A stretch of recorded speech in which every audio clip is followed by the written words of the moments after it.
Okay, I'm back now. I deleted a lot of stuff, my trash and everything like that, and some videos that I kind of liked, but they take up a lot of space.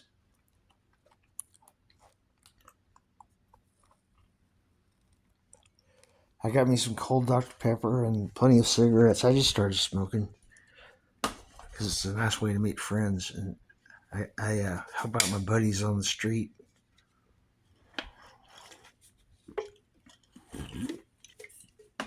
And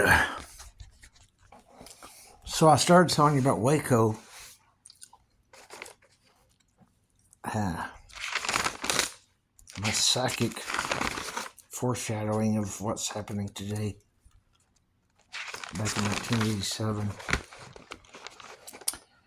So I automatic write. That's what they call it. Whatever. Your ideas are coming so fast you can barely keep up. You know, they call it a symptom too, but they fucking, you know what I'm talking about. Okay, I'm going to try to just read it off my notebook, the notes that I took. Okay, me and my buddy Jim Barber, he's an accomplished person. We went and delivered Sunday papers every morning. And, sometimes, I'm just going to put this out there. To keep us going, he'd chop up the line and we'd snort, we'd toot and get our energy back. And then we'd go throw those damn Sunday papers around every Sunday. He's a hard worker. I tried to keep up. So, this was back in 1987. Jim and I, he was going to go down to Waco to Texas State Technical Institute. My brother was at Baylor. My brother's also an accomplished person. I never saw him down there. But whenever we moved down there, I'm a homesick individual. I can't stay away from my family or my mama that long. But we went down there, and maybe I had some delusions or illusions of grandeur. That's what they call it, or okay, I get lost for words sometimes. Okay, but we moved down there. I was taking art classes, so I had to buy a bunch of art supplies and stuff. But okay, we went down there and we stayed in somebody's house. We had mattresses on the floor, so we would sleep there and get up and go to our classes and stuff like that. I had a meal ticket, so and then in my classes, of course, first thing they do is they put you up there in front of the class to push a product, and I think I got like something green, like a cold beer or something. I don't know what, but I would say it looks like it jumps off the page. That's all I could think of. Okay, so Jimbo, my buddy, he had a job at a nightclub as a DJ, and he wanted me to design a flyer for the nightclub. I did a pretty good job on that. I like that kind of stuff. Okay, I'm just flipping through. Okay, there was a cute woman there, and I think I've had a buzz, and maybe so did you or her. And I guess that's when you start trying to pick up a girl to get laid. Because I'm an asexual. I don't have much. All I got is my left hand. That makes it feel like a stranger. A left-handed stranger. Okay. Okay, so she wanted to go back to her house. So we drove out in the woods. I don't know anything about Waco. I don't know where I'm at. But we drove to her house. And we went into her bedroom. And I laid back on the bed and just chilling. And then she excused herself. That's what I wrote down here. So she left the room. And who comes in? Her fucking boyfriend. Big ass son of a bitch. I was like, going, what the fuck? And he grabbed me by the chest hard and grabbed my shirt and picked me up. Anyway, I wrote on here, I wasn't in the fight mode. I was in the flight mode, like real quick. And I begged her to take me back to the bar. I said, I need to get the hell out of here. I don't want to get my ass kicked. Okay, so it seemed like a setup to me. I don't know why, but okay. So we jumped in her car, and I say she hesitantly started heading back, but her boyfriend was right behind us. It was about 1, 2 in the morning. And I said, how about you just drop me off on this corner and I'll find my way back. So I opened the door, the passenger door, and I was ready to step out at the corner, but she wasn't stopping. She was speeding up. And it threw me out of the car right on the curb. The cement curb, going 15, 20 miles per hour. I hit my head on the curb. And that's when my psychic experience started to happen. Because sometimes if you get a blow to the head or something, it'll kick all that stuff in. So I was hardwired psychic after that night. I don't know how long I was down there, but I know what I witnessed and what happened to me down there. And so that's kind of off the script. I wrote a lot. Okay. Okay, well, I guess we're caught up. So I'll just wing it now. I got my Dr. Pepper, I got my cigarettes. I got my Jim Morrison necklace on that's fallen off. You can channel people, you know that?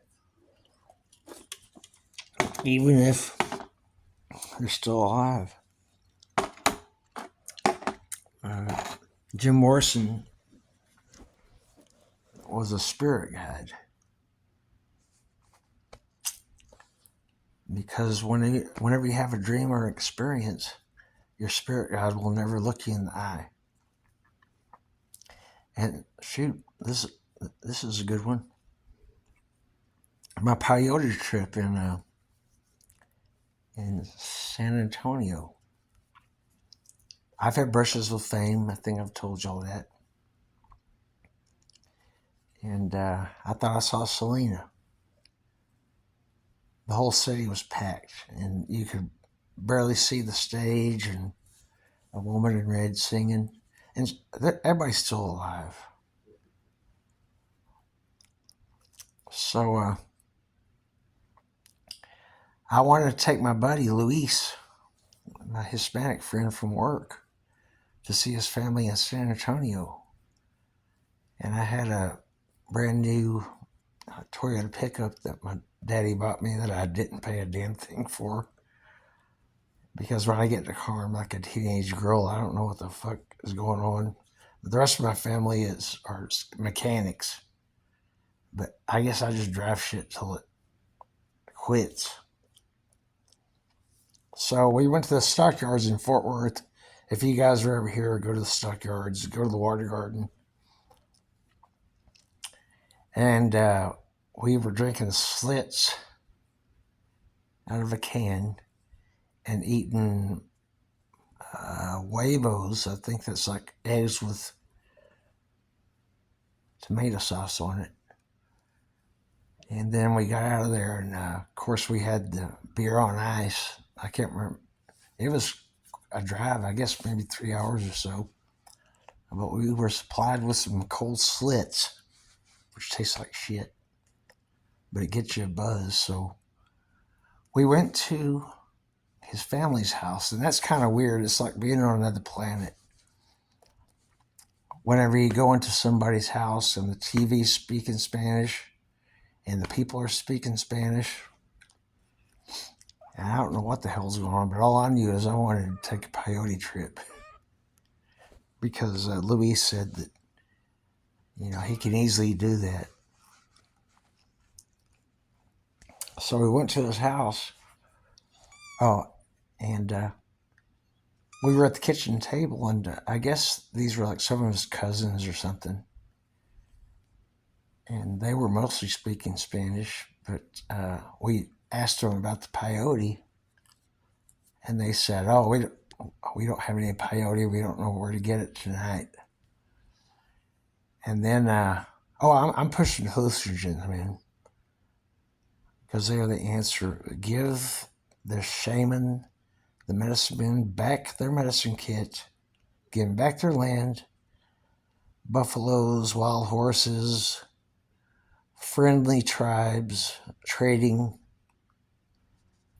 Because I tell the authorities over here, I said, man, if you don't make peace with those guys, karma is going to fuck you up. And hard, because karma never forgets, and karma will not be kind. I say if you live by the gun, you die by the gun. I'm talking about the white devil, not white people. You know what I'm talking about. I said you live by genocide, you die by genocide. The Hopi prophecy. We all embody spirits of the Native Americans. We are the Hopi prophecy in different vehicles.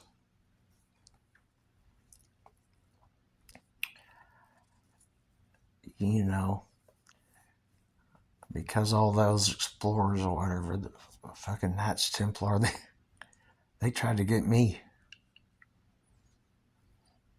And so thank you for hanging out, man. I just been doing this for a couple of weeks, and I put up a pretty good podcast, and I got about 500 hits on it. So somebody was enjoying it, but they weren't commenting on anything. But anyway, I think that's pretty cool. And so we were at the table, kitchen table. It was still light outside. And then Luis's friends came back with a joint that we were going to pass around the table, a marijuana joint. Should be illegal, but I'll take care of that. Don't worry. We got this. We got Robert F. Kennedy Jr. behind us too. And he is selfless. I love the Kennedys, man. We all bleed Kennedy. We're that powerful. So we smoked the joint. We're at 14 minutes. And I started feeling weird. Like, what the shit? Is that the beer? Is that the joint? What's messing with me? But it was dark. We rented a room in Luis. Rented a room at an old. Oh shit! Look at her. She looks like she has a bat cowl on. So, bat girl. On my nuts. I gotta go pee again. Okay, I'm gonna take you with me. I don't want you to see the house because it's a wreck. Because I live in clutter and peanut butter. And here's what I learned from when I was in the jail, the draconian CIA operation. Excuse me. I belch. That's probably not. Anyway. Okay. One of the cool things I do is I leave my stickers on my glasses, just because crazy is cool and different is all right. Y'all are saying, "Would you get back to the story? Leave your soapbox at the door." I call it the golden soapbox because we are the chosen ones, plural. Okay, so we headed back to the motel, and I love those little places. Those are cool. I don't travel much, but you know what I mean. The little homey hotels and neon lights. So we got back into our room, and there was a big fluffy bed, and Luis wanted the keys to my truck so he could go do what he wanted to do, visit who he wanted to visit, but I didn't give a shit because I was about to throw my guts up. Whenever you do hallucinogens,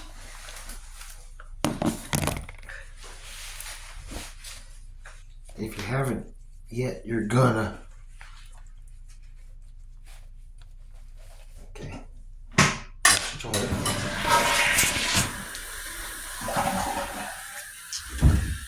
Okay. There's Tiger. He's finally over the kitten. Okay. Shit. Well, I'll just grab me a couple of Dr. Peppers and stay a while. I'm back home now. I'm usually out and about cleaning up the city whenever I can even clean up my own apartment. Okay. All right. Uh-oh now. She's on in my place on Stars and Stripes. Okay, go back to sleep on my balls, okay? I don't talk like this all the time.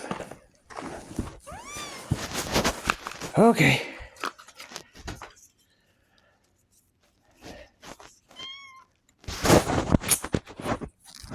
This is the way to go. Hey!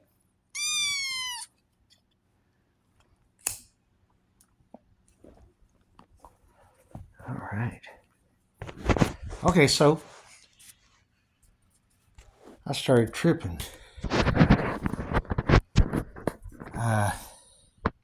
The first thing you do, I think, with most hallucinogens is you purge. I guess it's a good thing because it just cleanses you out, and then all you're under is the power of the medicine. It is medicine. And after I got through puking and Luis took off in my truck, I was in total darkness. I just laid back on the bed. And then my trip kicked in. It's awesome. It's not illegal. Prescription drugs should be illegal. Okay. Kitty. Okay. So the first thing that happened was the walls fell away. And I was in a void.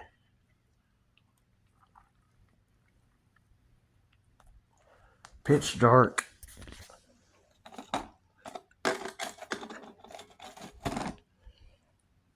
And I think the first thing I noticed was I believe there's like some glowing orange protoplasm with the tightrope stretched over it. The only thing that was in the room was that lava-looking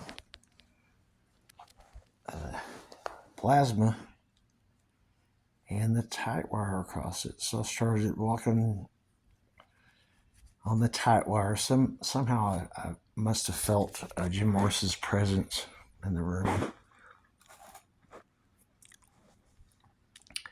Not the presence you have under a Christmas tree. So then, you know the Native Americans and the Buddhists, they have that sand art, and they use different color sand, and it's amazing what they do with that. But in the darkness above me, oh, Dr. Pepper time. I'm a pepper. Wouldn't you like to be a pepper too? Damn, I'm close. Objects may appear smaller. Okay, here we go. The tab went in there. If I start choking on the tab, you guys call 911. They don't know where I'm at. Because we're assets.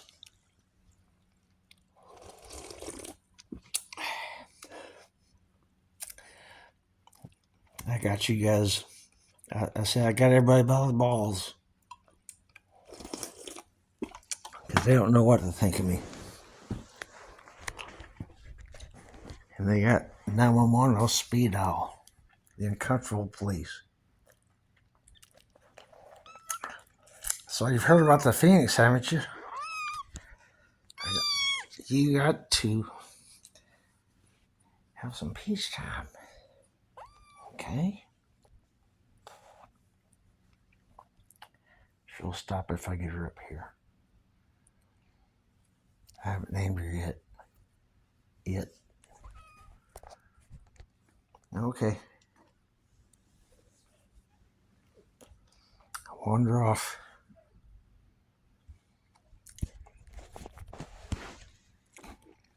She's only a meow away. So, the Phoenix. Okay, the Phoenix, like, sand would fall away, different color sand, and then a Phoenix would appear. And then it would fall away, and then another Phoenix would appear. And it kept doing that. This might blend into another dream that I had. Or Jim Morrison. I'll do some art with it or something. But I walked into a dark room, and on the right were a bunch of white old-fashioned telephones off the hook. It was in a pile, I guess about 4 or 5 feet high. And then I looked on the ceiling, and there was an upside-down sculpture of wild horses. You know, wild horses will kind of like bite at each other and stuff, but I guess it was, if it was white, it was porcelain or something. But then I looked back in the corner, and there was this Romanesque chair or seat. And there was a little pond in front of it. And there sat a man looking away in black leather pants and concho belt with topaz. I've always wanted to get a concho belt and try to channel Jim Morrison. I read a lot of books. I don't read books, but I read a lot about Jim Morrison, and you can kind of take on his character, like being on the perimeter and playing hard to get and carry around books and write poetry and scribble. And he didn't die. He was a CIA operative, like his dad. And as soon as his dad's battleship was decommissioned and coming home, that's when, the same day, I think, that Jim Morrison,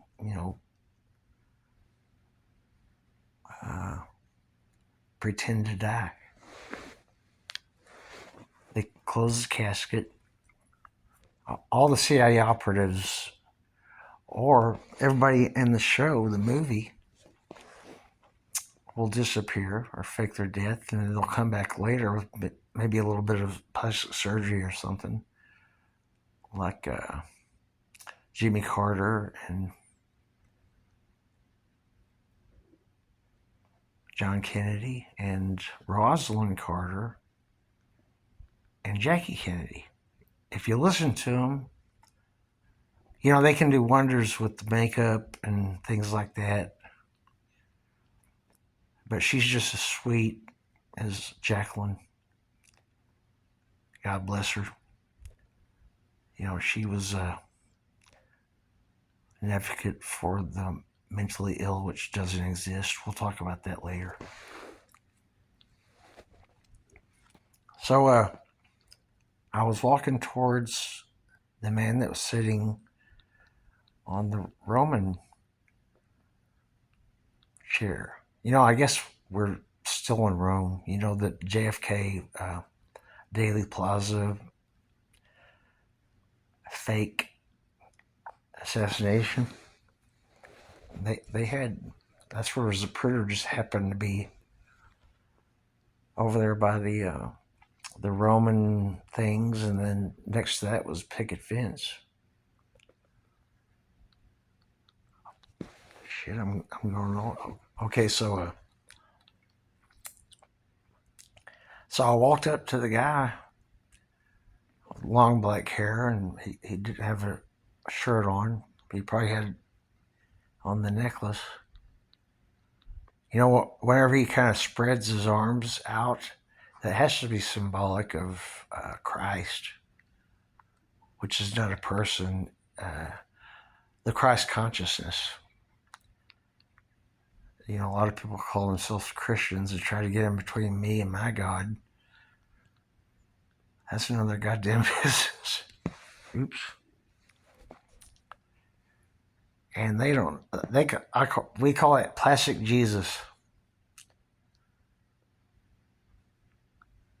Because they went to Texas Christian University, and they're the Horned Frogs, and their sign is a hiss, like venomous. I just go all over the place. So I guess that dream ended, or my trip, whenever I got to the back of the room. I could hear the water, and he turned around. I think he was turned around to his left, and I saw it was Jim Morrison. But right before our eyes met, it was over, and that's the sign of a spirit guide. They'll never look you in the eyes. So I'm going to jump over to Waco. Okay. I was kind of stranded because the guy moved, and we lost our mattress on the floor, and I didn't know how to get a place to stay or have the money or whatever. So I was kind of zoning out. And Jimbo set me up with a job at a convenience store. So I didn't know why. I just followed through, and then I had to do this and do that and go out to the gas pumps and check the numbers. But it didn't take long before I was overwhelmed by the people. And I was so zoned out, I think that there were people walking out with cases of beer and filling up their car with gas. I can't remember if I quit or what, but that's when I started. Remember, I hit my head, which was like psychic powers full throttle. So I started seeing Men in Black, or maybe it's not Men in Black, it was just people with shades on. And they would be watching me, which was kind of weird. Whenever I was looking for a place to stay,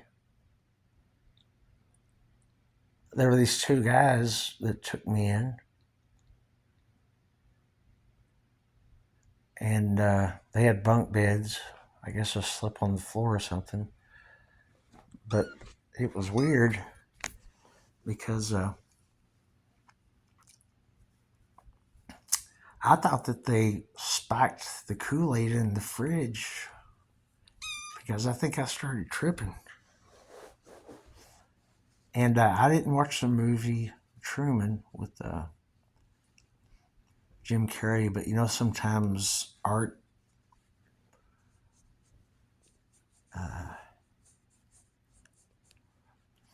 anyway, we were living it. Like a lot of people relate to Forrest Gump because that's our story, but they spin it around. So, thank you for your patience, you guys. I'm just winging it. Okay.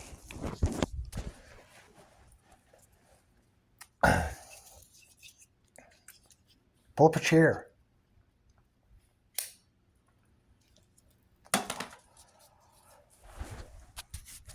Okay, here we are again. Okay, so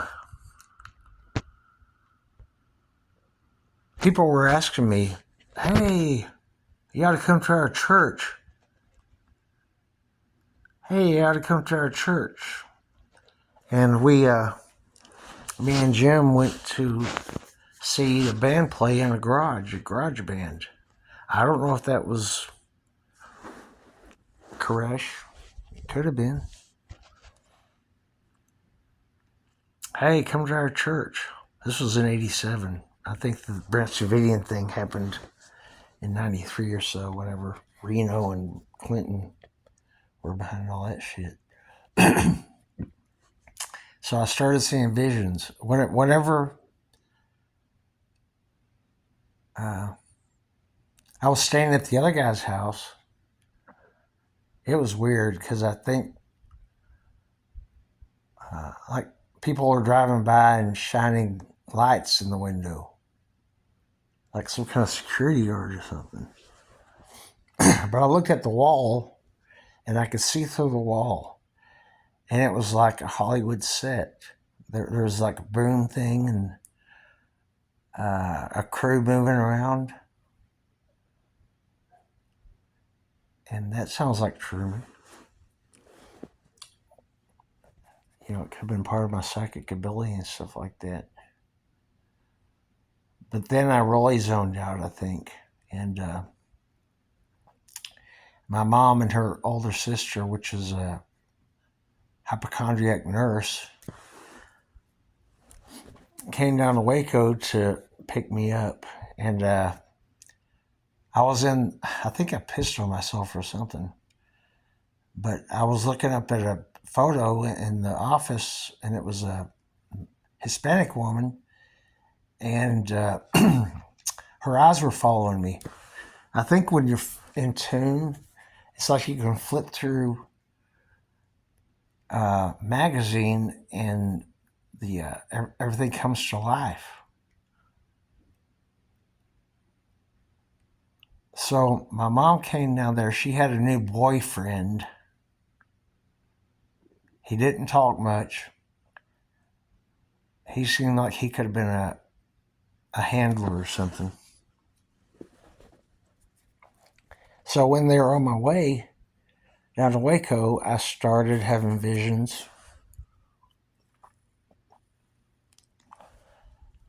And what I saw people underground in the dirt. My dad has his own trailer company to carry oil, and I imagined hollowed out tankers trafficking humans.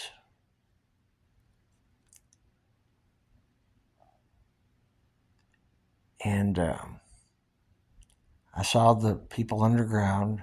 I thought they were being held against their will. I didn't know if it was in the compound or whatever, but all that shit was set up too. Timothy McVeigh's still alive. He was the operative. And I was psychic as a child. And my step uncle, married to the hypochondriac nurse, was flying AWACS planes. And he was all military. He didn't say much. He was a molester. I think he molested me and his children. But we went to Carswell Air Force Base. And he wanted to get a haircut, of course. I had long hair. It's an extension of our nervous system. And he let us up in the plane. Of course, he grabbed our ass on the way up there. But what they do is they locate psychic children. And they can use them as recruits. I don't know if you guys have ever heard of the 20 and Back program. But they take you out of your bed. It could be military. It could be intraterrestrial. Same thing. I think they can do their thing and walk through walls and plant a alien trip in your head. So if you're 20 and back, they want psychic children to breed super soldiers and become super soldiers. You fly to the moon in about 5 minutes if there's really a moon.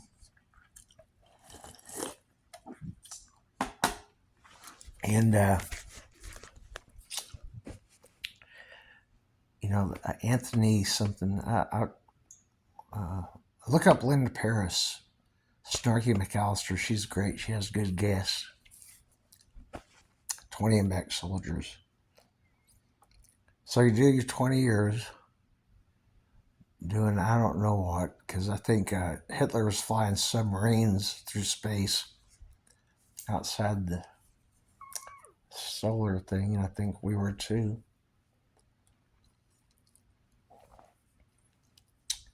And I was a prime candidate for that because I'm artistic and I'm out there and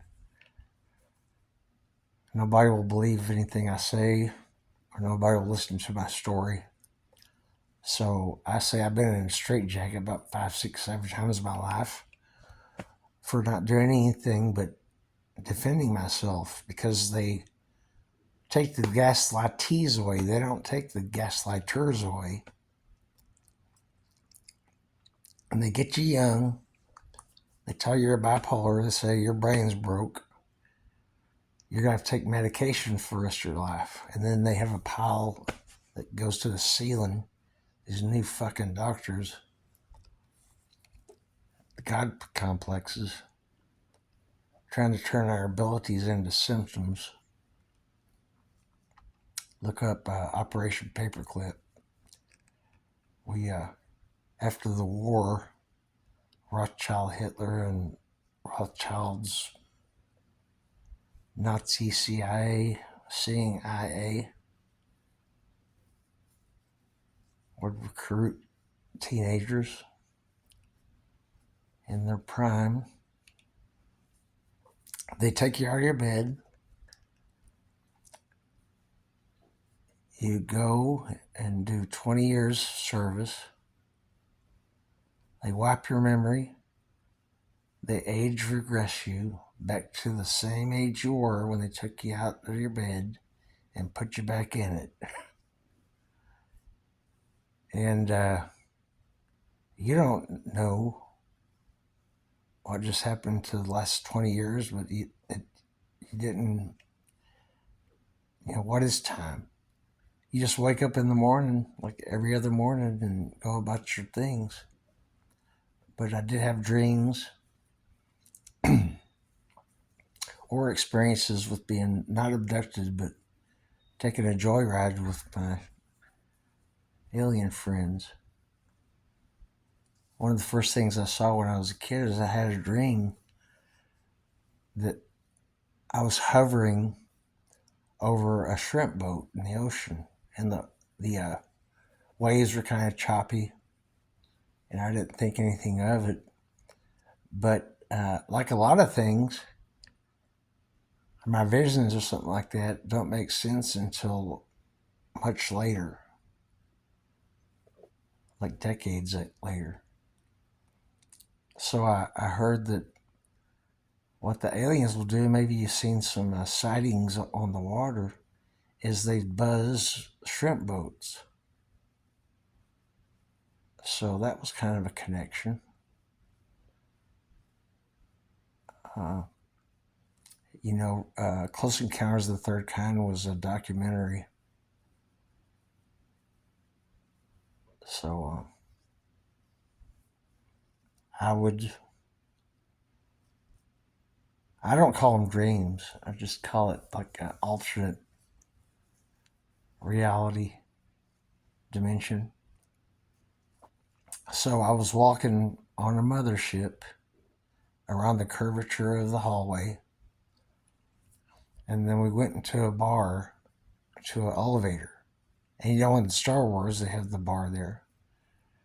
But what I noticed was there was some grays sitting down at the table, and for some reason their faces were pixelated.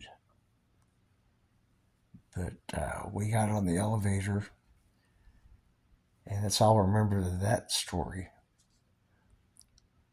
The reason why I brought up Close Encounters of the Third Kind is because I lived in a garage apartment. It was cold as shit up there. But I woke up one night, and there was a light source showing down from the ceiling. There had just been a storm. In the movie, I think that they cloak in storms or come with the storms. There were 6 or 7 grays standing at the foot of my bed and wrapped around the right side of my bed. And when a dream isn't a dream at all is when it's too real, because the light was shining on their heads and it was texturous and you could see the veins. It was too real to be unreal. So I sat up on my bed. I looked to my right, and there was a blonde Palladian. And I couldn't see her face, but I saw her blonde hair, with the light. And so I sat up. That's usually when I see my spirits. When you wake up and then you blink, it's gone. She raised her finger up towards my forehead, and then I laid back on my pillow asleep again. And I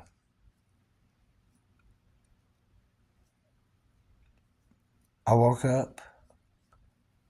The storm had passed. Nobody was in my room, but I heard the ship leave from over my roof. That shit's real. Don't let anybody explain it away. You can't tell the psychiatric industrial military bullshit complex your psychic experiences, because they'll take that as a symptom and give you some fucked up medication, brain squirming medication, big pharma medication, toxic medication to make your brain squirm and throw off your abilities. And we're already 45 minutes in. I think I bought enough time to go for an hour. I hope you guys tell your friends. And I came up with the name Captain Kirk's Psychedelic Time Machine Podcast because everybody took the experience, like Joe Rogan and Jimi Hendrix.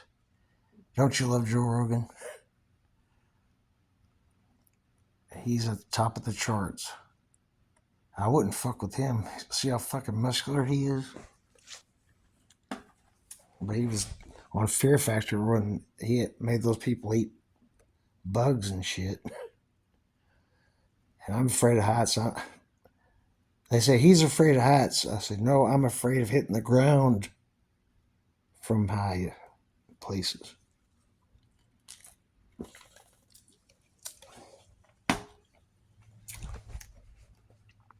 Because my shoulders are smooth where we used to have wings. Ravens. Jim Morrison. Okay, so any questions? In a podcast, I don't know how you do it, but you're in real time and you get viewers scrolling down with questions and stuff like that. And that reminds me of there was a podcast with RFK Jr. He's the real deal. And he's going to take care of some shit. So is John. But you've probably seen it before. If you haven't, you ought to look it up on YouTube. One of the questions that one of the viewers said was, if JFK Jr. is still alive, touch your nose. And I guess that slipped by the anybody. And his eyes lit up whenever he saw that one. He paused for a little while, but he reached up and touched his nose with a grin. So there's your theory. I've been dissecting the conspiracy theory thing. Trying to snap people out of it, man. I'm back in Saginaw where I belong, because whenever it's over, we will be where we need to be. And I'm in Shangri-La. I'm 17 at heart, but I'm 62. I was born in 63. And I watched the sun go down over the courtyard and the swimming pool and the ducks and the squirrels and the rabbits and smiling faces, young people and old people, kind people. They're in tune. Babies are telepathic, you know when they are, because they always look right at you, don't they? Because they're picking up your energy, man. You guys are gods and goddesses. We're bringing back the divine feminine. That reminds me of the U2 Get On Your Boots. They kick ass, man. I saw them at the 360 concert. I saw that big ass spaceship stage they had. Man. And Jerry World, Jerry Jones, the Dallas Cowboys brand new stadium that was paid for by the Arlington residents. Then he slept the AT&T on top. The stage couldn't even fit in the stadium because he always keeps the damn roof closed. And there was I don't know what to call them, the minarets, or, the warning sirens that go off every Wednesday at 1 o'clock to remind you of 9/11. So they had to lay it on its side because it wouldn't fit inside the stadium. But shit, that was a good concert. And Muse opened for him. You can watch that concert on video now, and I like to watch the Pop Mart concert too. They had a big golden arch which represented McDonald's, and then their speaker system was supposed to be a Big Mac. That's some of his lyrics. When a Big Mac is bigger than you think, it's baby meat. They say billions served. She's out like a light. Cats. What can you say? If people aren't cat people, that means they got shit to hide, because cats can see right through those motherfuckers. All right. And I can't keep a dog because I can't take myself out to piss and shit 3 times a day. Oh, yeah, here's another one. I'm kind of a comedian, too. I come up with one-liners. And, they say, are you going to go to number 1 or number 2? I said, I'm going to go to number 3 because you can't go to number 2 without going to number 1. But I'll accept that challenge. I haven't been able to pull it off. Okay, we only have 8 minutes to go. You guys just switch me off and go about your day if you want to, or stick around for a little while. Next time I'm going to show you some of my artwork and my symbolic things that I see. There's a JFK Memorial in downtown Fort Worth where he spoke to the people outside. I'm channeling JFK. I've met their family. I'm jumping around. Okay. There was a bar on Magnolia Street, my old side of town, and they would have a theater back there, and they'd have a debate or discussion about, is there a God or isn't there a God? And I walked in there. Of course, Captain Kirk has his Devo helmet on and my swim goggles. De-evolution. I look like a triathlete, but they said, are you going swimming later? Trying to make sense of my nonsense. But in the bar was this little kid, and he looked at me, and his eyes lit up. I don't know what it was. I guess it was just our energies. He had a big family. And while the family was back there listening to the debate or whatever, he wanted to sit down with me and visit with me. And he called me Captain Kirk. And then his family came out. And I don't know why or how we got to the subject of the Kennedys, but they said, we're related to the Kennedys. So there you are. I went to his church. I imagine he's a preacher by now. I've been looking for him because the church, the building that they used to have the church in, is over at an old movie theater. And they have church inside the movie theater. I went up there with my helmet on, hoping I would run into him again, because his mother says he loves you and he misses you. We went and, you know how when you're in class, you scribble on your notebooks and stuff like that, and I guess you're blocking out the teaching and just scribbling. So me and him sat towards the back and we had notebooks, and I had some colored pencils and stuff, and while the dumbass was up there talking about killing people in the Middle East, we were drawing and scribbling on things.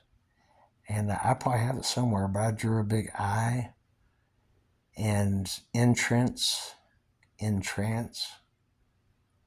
He was right beside me coloring. But whenever he started talking about killing people, that's when I got my judgmental ass up and walked out. And he said, "How come you left?" That's what the preacher said. I said, "Just let it go. I'm just here for the coffee. Don't get between me and my God, because there's no room for you." When people, we know where Jesus is. It's in us. Have we accepted ourselves as our Savior? Yes, we have. Because we're already there. We're in heaven. We never left. We are in heaven. It's a state of mind. The sun's brighter, the colors are prettier, the people are shinier, the masks are gone.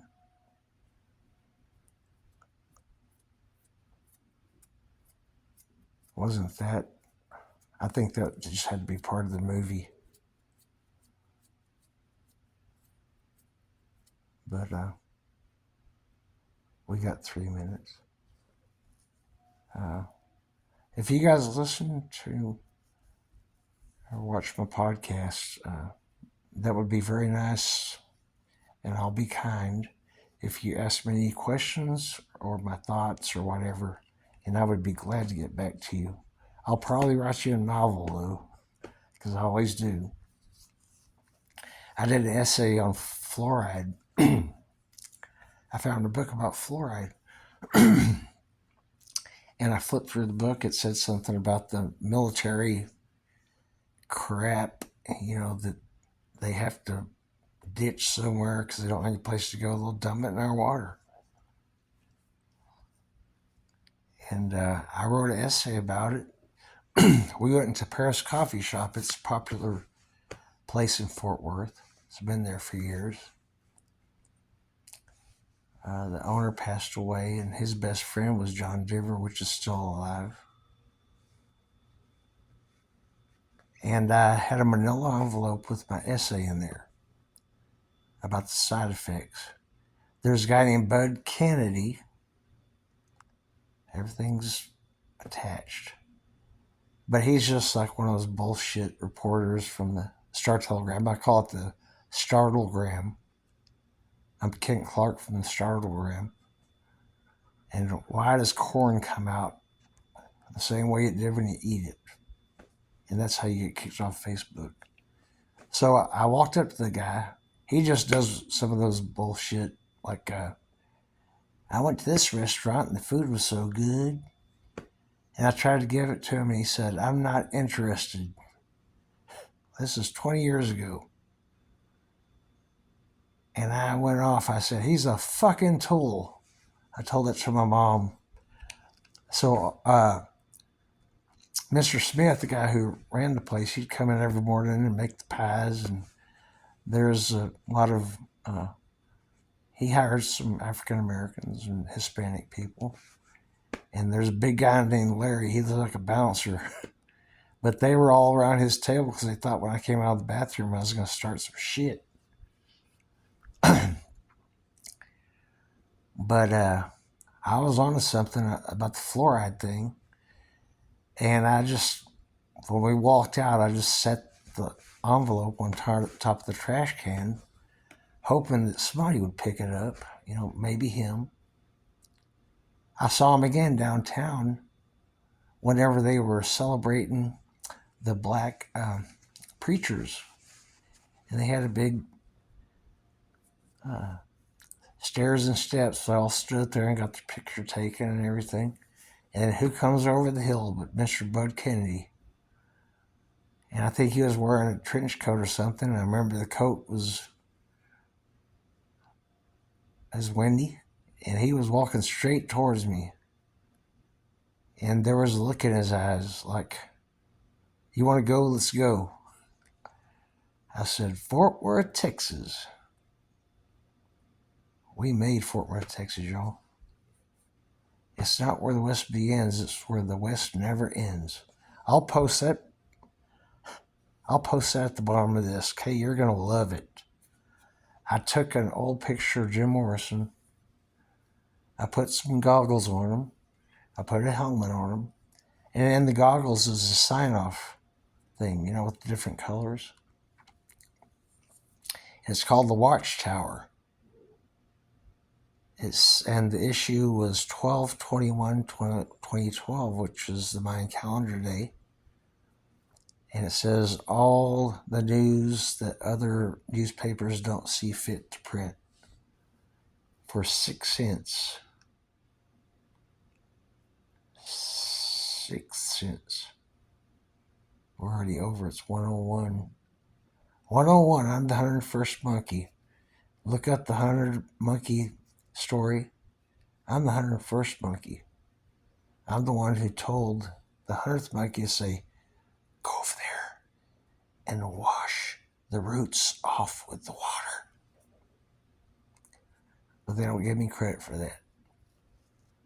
It's also Neo's room number, 101.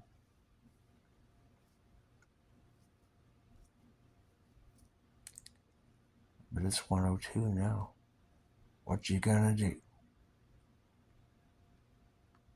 Turn off the television, put your goddamn cell phone down, and save the children.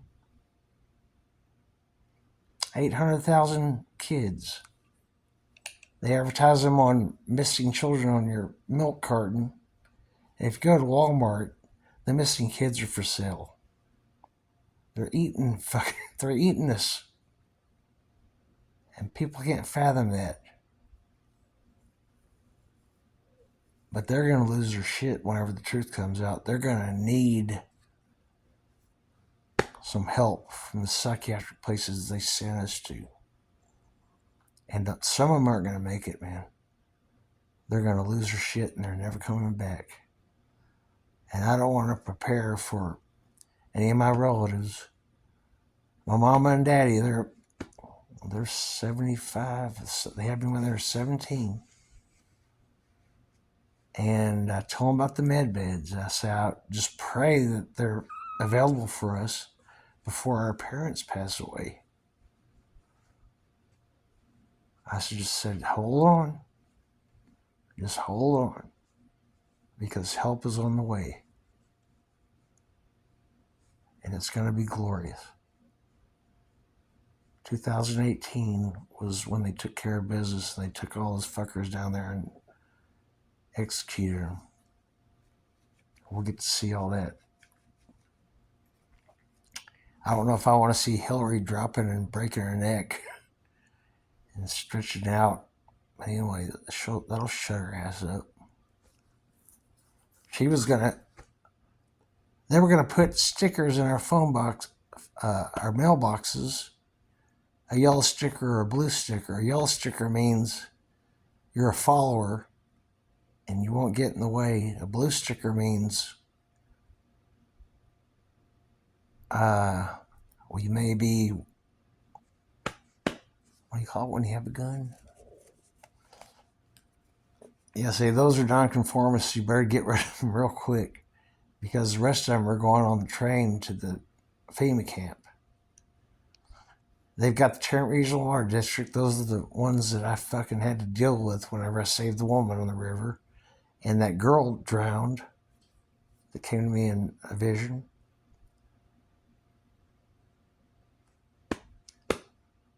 Their plan was to circle the lakes and the rivers to keep us from having water to drink. You can only go 3 days without water. And then what the hell are you going to do? Die of starvation? They got 30,000 guillotines and millions of black tubs that hold 5 bodies.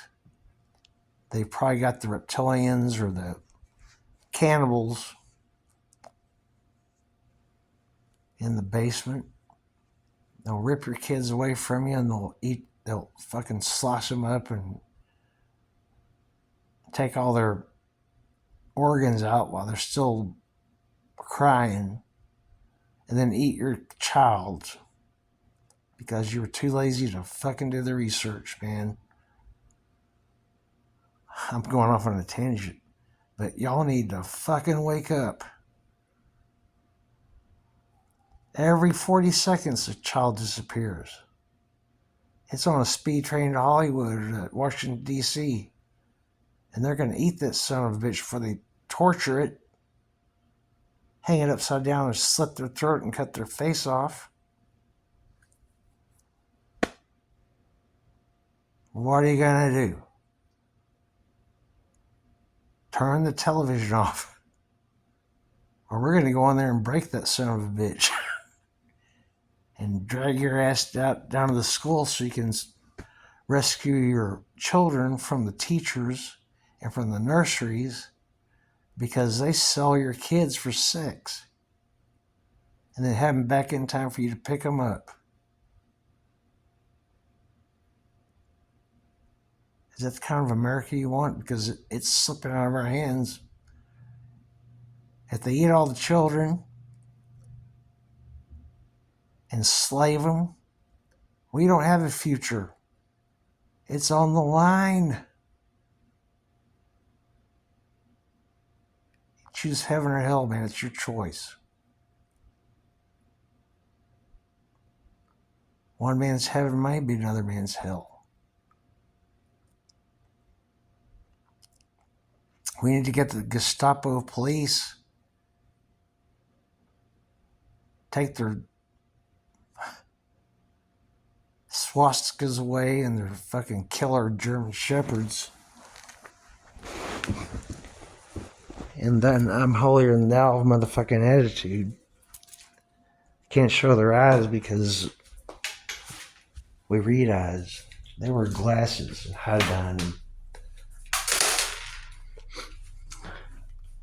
I'm in tight with the chief over here, and I'm not afraid to go knock on his fucking door and talk to him. Same thing with the fire department. Get on their good side. What you do is you talk to them like you're in a locker room. Guy talk. You don't need to bullshit them. You just be real and treat them like everybody else. For every one single person, after that Homeland Security and stuff, I think for one person, there's probably 15 or 20 security people or people that are armed. Don't give anybody a gun and a taser. Fat pieces of shit. They give them guns because they can't fucking run after anybody. Can't catch them. Okay. Alright. Okay, okay. What I'm going to do, you guys know I'm into numbers. It's called gematria. It's a blast. Okay. Whoa. Sorry, Tiger. This is Tiger. He was jealous for a little while, but he's coming around. He's turning orange. I don't know about you guys, but I had a good time. Okay, ask me some questions. I like asking questions. It's better just having a captive audience at the supermarket. And you guys send me some ideas for some names for my new kitty. Our new kitty. She just wants to be looked in those pretty blue eyes. Uh-huh. Uh-oh. Okay, well, so what we're going to do, since I'm a numbers guy, is it's 1 hour, 10 minutes, and 7 seconds that I've been sitting here scratching my balls. You mean I shaved my balls for this? My dad's a great comedian. That's where I got his eyes and his charm. But he'll give you some tough love when he has to. He lost his dad. I'm not going to start crying. But his father fell off or was pushed off of a roof and broke his neck. He thought he was in a German hospital. And he was going to be crippled, but he didn't make it. My dad was only 30. Imagine that. Usually I cry about things like that, but it's getting close to, okay, 1:11:02. So I'm going to turn it off at 11, 8, 9, 10, 11. See ya.